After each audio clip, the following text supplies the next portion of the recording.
أعوذ بالله من الشيطان الرجيم بسم الله الرحمن الرحيم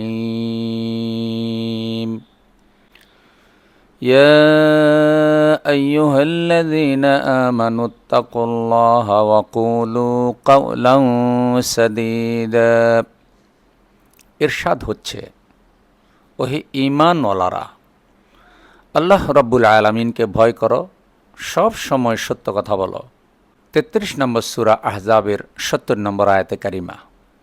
বন্ধুগণ, সর্বদা সত্য কথা বলার জন্য আল্লাহ তাআলা নির্দেশ দিয়েছেন। সত্য মিথ্যার লড়াই দেখে যারা সত্য কথা বলে না, হাদিসে তাদেরকে বোবা শয়তান বলা হয়েছে।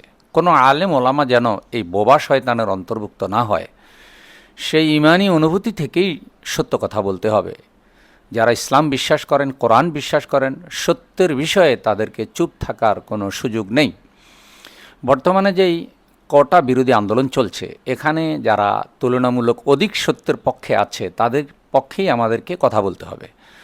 দেখুন, ৫৬% কোটা নির্ধারিত হয়েছে এবং শিক্ষার্থীরা দাবি দিচ্ছে যে কোটা সংস্কার করা হোক, কিন্তু ইনসাফের দাবি হলো কোটা থাকবেই না। কেন কোটা থাকবে?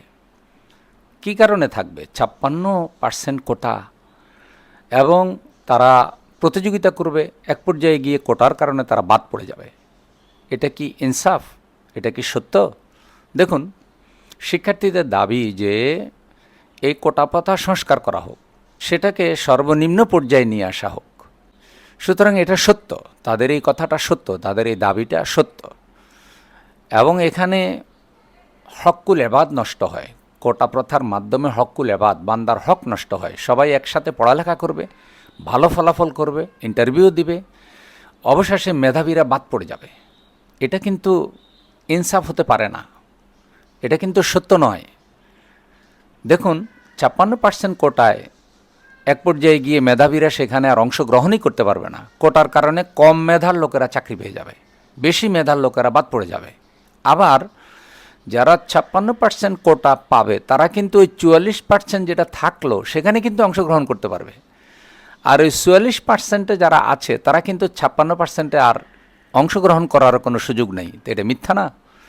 এটা অন্যায়। এটা হলো বান্দার হক নষ্ট করা, মেধাবীদের হক নষ্ট করা। এবং এ বিষয়ে আল্লাহ তাআলা আমাদেরকে ন্যায় কথা বলার জন্য নির্দেশ দিয়েছেন, সত্য কথা বলার জন্য নির্দেশ দিয়েছেন। যারা প্রশাসনে আছেন, যারা জাতির নেতৃত্বে আছেন, মনে রাখবেন আপনাদেরকে কিন্তু আল্লাহর কাছে জবাব দিতেই হবে একদিন।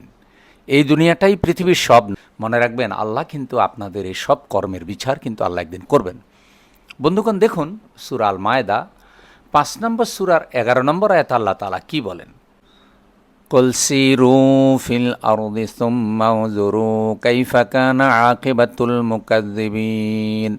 কুল সিরু ফিল আরদ, হে নবী, অতঃপর আপনি বলে দিন, পৃথিবীতে তোমরা ঘুরে ফিরে দেখো, সফর করে দেখো, মিথ্যা প্রতিপন্নকারী মিথ্যাবাদীদের পরিণাম ফল কি হয়েছে। পৃথিবীতে তোমরা ঘুরে ফিরে দেখো, আল্লাহ তাআলা বলছেন। সুতরাং এই যুগের মিথ্যাবাদীরা, এই যুগের অন্যায়কারীরা সতর্ক সাবধান হয়ে যান। যুগে যুগে জুলুমবাজ, অন্যায়কারী, মিথ্যাবাদীদের কি পরিণাম হয়েছে তা স্মরণ করুন। জুলুম করতে গিয়েও যদি মারা যান, আপনাদের জানাজাও তো ইসলামী পদ্ধতিতেই হয়, ধর্মীয় পদ্ধতিতেই হয়। আখেরাত যদি বিশ্বাস করেন, কোরআন যদি বিশ্বাস করেন, ধর্ম যদি বিশ্বাস করেন, তাহলে কোরআনুল কারীমের এই 2টা আয়াতের আলোকে, সূরা আহজাব ৭০ নম্বর আয়াত আর সূরা আল মায়েদা ১১ নম্বর আয়াত, ওখানে বলা হয়েছে সর্বদা সত্যের পক্ষেই থাকবে, সত্য কথা বলবে। আর এখানে বলা হয়েছে মিথ্যাবাদীদের পরিণাম ফল দেখো, মিথ্যার অনুসরণ করো না। অতএব মেধাবী ছাত্ররা যেন তাদের অধিকার থেকে বঞ্চিত না হয়। এটা বান্দার হক নষ্ট করা, ছাত্রদের হক নষ্ট করা। জুলুমের পক্ষ নেবেন না, ছাত্রদের দিকে বন্দুক তাক করবেন না। হতে পারে ওই ছাত্রদের কাতারে আপনারও কোনো সন্তান থাকতে পারে।